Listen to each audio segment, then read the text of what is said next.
لیکن شہادت وہ عظیم نیکی ہے کہ جسے پڑھ کر حق تعالیٰ کی بارگاہ میں کوئی دوسری نیکی وجود نہیں رکھتی۔ خمینی متشکن رضوان اللہ تعالیٰ علیہ فرماتے تھے کہ شہداء شمع محفل بشریت ہستند۔ استاد شہید مرتضیٰ مطہری نے اپنی کتاب فلسفہ شہادت میں جملہ تحریر کیا کہ شہید کا خون تلوار سے زیادہ طاقتور ہے۔ تلوار جسم کو کاٹتی ہے، لیکن شہید کا خون تاریخ کے دھارے کو بدلنے کی صلاحیت رکھتا ہے۔ شہید کے خون کا یہ اثر اور خود اس اثر میں شہداء کے راہبر آقا خامنائی ایک عزت و عظمت اور معرفت اور بصیرت اور شجاعت اور جرأت اظہار کی کائنات۔ بس دو جملے آپ سے متعلق عرض کروں، پھر آپ کی جدہ طاہرہ جناب خدیجہ سلام اللہ علیہ سے متعلق کچھ عرض کروں۔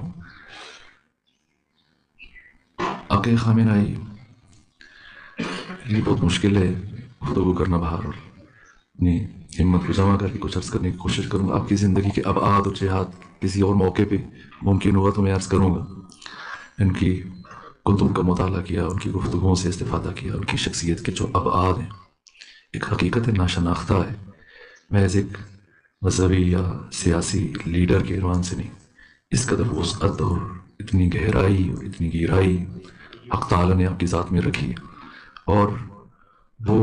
عالم کے جو اپنے ہر مرحلے میں خود سب سے پہلے وہ سب سے اول سب سے آگے اس پر عمل کرتے ہوئے نظر ہے۔ ساری زندگی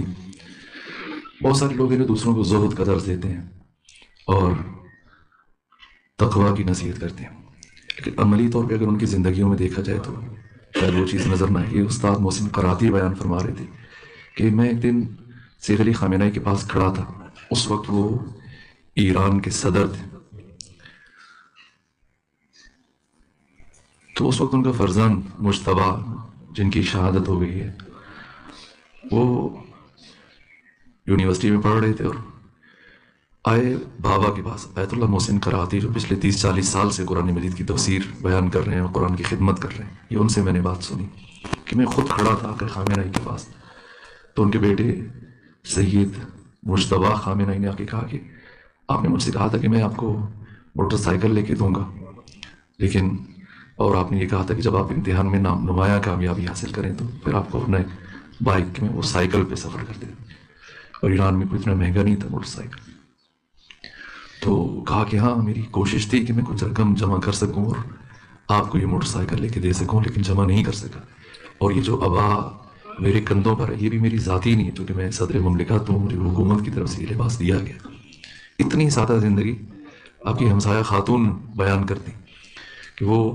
عید الاضحیٰ کے موقع پر قربانی کا گوشت وہ ہر سال قربانی کرتی تھیں اور ایک ران لے کے جاتی تھیں کہ آپ کے عیال ہیں، بچے ہیں، پورا خانوادہ ساتھ رہتا تھا، آپ کے نوازے، پوتے پوتیاں، تو اسی نسبت سے وہ لے کے گئیں۔ تو آقا خامنائی نے وہ ران آدھی کٹوائی اور باقی آدھی گوشت واپس کر دیا کہ لے جائیں، کہ وہ ناراض ہے کہ اس دفعہ آپ نے یہ گوشت پورا مکمل قبول نہیں کیا۔ کہا یہ مسئلہ نہیں ہے، پچھلے 2 ہفتوں سے ہمارے گھر کی فریج ریفریجریٹر خراب ہے اور میرے پاس اتنی رقم نہیں تھی کہ میں اس کو ٹھیک کروا سکتا ہوں۔ یہ سادہ ترین زندگی، 2 حجرے، 2 کمرے، وہ جو آپ دیکھتے ہیں جہاں پر وہ حسینیہ آ کے خطاب کرتے تھے، وہ بارگاہ ہے۔ خود ان کی جو نجی زندگی، ذاتی زندگی، آپ کی زندگی کا محور توحید رہا ہے۔ بس میں ایک جملہ عرض کروں، پھر آپ کی شخصیت سے متعلق کسی اور موقع پہ میں بتفصیل بیان کروں گا۔ ظاہران تشریف لائے جب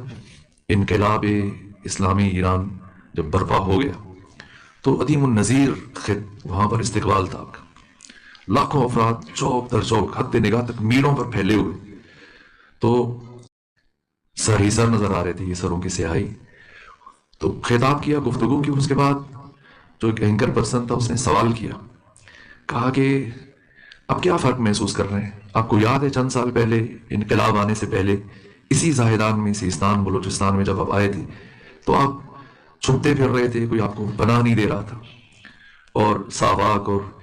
جو انٹیلیجنس کے افراد تھے وہ آپ کے پیچھے مسلسل آپ کو ڈھونڈ رہے تھے، اور آپ کوئی فرق آپ کو پناہ نہیں دے رہا تھا، اور کبھی ایک جگہ چھپ رہے تھے، کبھی دوسری جگہ چھپ رہے تھے، اور آج جب آپ اسی زاہدان میں آئے تو لاکھوں لوگوں نے آپ کی عدیم النظیر استقبال کیا، تو کیا فرق محسوس کر رہے ہیں؟ تو کیا جواب دیا کہ کوئی فرق محسوس نہیں کر رہا، اس دن بھی خدا کے لیے آیا تھا، آج بھی خدا کے لیے آیا۔ بہت دکھ ہے، افسوس ہے کہ وہ مومنین، وہ جوان جو مختلف شہروں میں احتجاج کر رہے،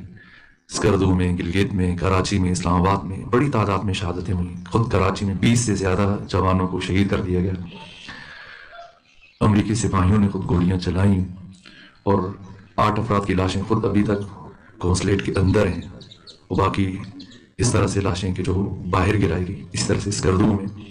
گلگت میں مومنین کو شہید کیا گیا، وہ جو احتجاج حالت روزہ میں۔ اسلام آباد میں اسی طرح سے کہ ایک جوان، ابھی کچھ دیر پہلے عزیز جوان کی شہادت کی خبر پہنچی، اس سے پہلے مسلسل 4 شہادتیں اور بڑی تعداد میں زخمی۔ یہ المیہ ہے، یہ دکھ ہے ایک جانب کہ یہ عظیم الشان شخصیت کی شہادت، اور دوسری جانب کہ احتجاج کے لیے حالت روزہ میں جو مومنین اور جو جوان جمع ہو رہے مختلف شہروں میں، ان پر گولیاں چلائی گئیں۔ بہرحال ہم نے جس طرح سے مجھ سے پہلے وہ جملہ بیان کر رہے تھے، اس غصے کو، اس غضب کو صبر میں ڈھال کر اور پھر خود اسی راستے کو آگے لے کے چلنا ہے، اور جس طرح سے خود ثانیہ زہرا سلام اللہ علیہا نے شہادت حسین، اپنے بھائی کی شہادت کو اور شہدائے کربلا کی شہادت کو صبر میں ڈھالا اور پیغام میں ڈھالا، ایک ری ایکشن اور ایک عکس العمل اور ایک رد عمل، یہ ارتجالن ہے، اور اچانک سے جو ہم عکس العمل ظاہر کریں، لیکن ایک مرتبہ اپنے غصے کی، اپنے غضب کی اور اپنے دکھ کی پرورش کریں، اور پھر اسی راہ پہ چلیں اور اس راستے کو آگے بڑھائیں۔ یہ ہمارا فریضہ ہے جو سیدہ آمنہ بنت الہدا نے، شیخ باقر صدر کی ہمشیرہ تھیں اور شاعرہ تھیں، فقیہہ تھیں، عالمہ تھیں، مجتہدہ تھیں، قرآن مجید کی مفسرہ تھیں، بلند پایہ خاتون تھیں۔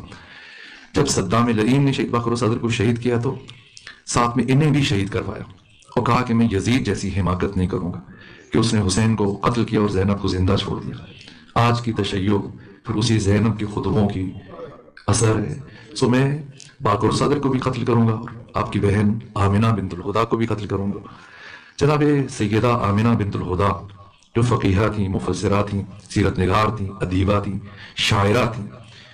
ان کی کچھ اشعار ہیں، میں بس انہیں پہ یہ پہلا حصہ گفتگو کا روک رہا ہوں، اور اردو زبان میں اس کی ترجمے کی کوشش کی گئی۔ وہ کہتی ہیں کہ میں جانتی ہوں کہ حق کا رستہ بڑا کٹھن ہے، مگر میں ان خارزار راہوں کو طے کروں گی۔ یہ وہ سفر ہے جو ان گلوں سے سجا نہیں ہے جو اپنی مہکار ندیوں میں بکھیرتے ہیں، مگر میرا تو یہ فیصلہ ہے چلوں گی کانٹوں پہ، خون بہے گا، رہے صداقت پہ ایک نیا نقش پا بنے گا۔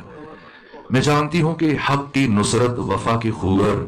سپاہیوں کے لیے رہی ہے، اگرچہ تھوڑے ہوں وہ سپاہی وفا کے راہی۔ میں جانتی ہوں کہ حق ہمیشہ رہا ہے باقی ہے، جو بھی اس کے خلاف بے شک اسے تباہی کا سامنا ہے۔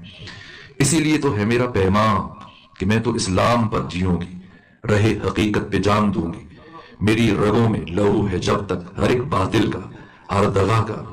شدید انکار ہی کروں گی۔ میں جانتی ہوں کہ حق کا رستہ بڑا کٹھن ہے۔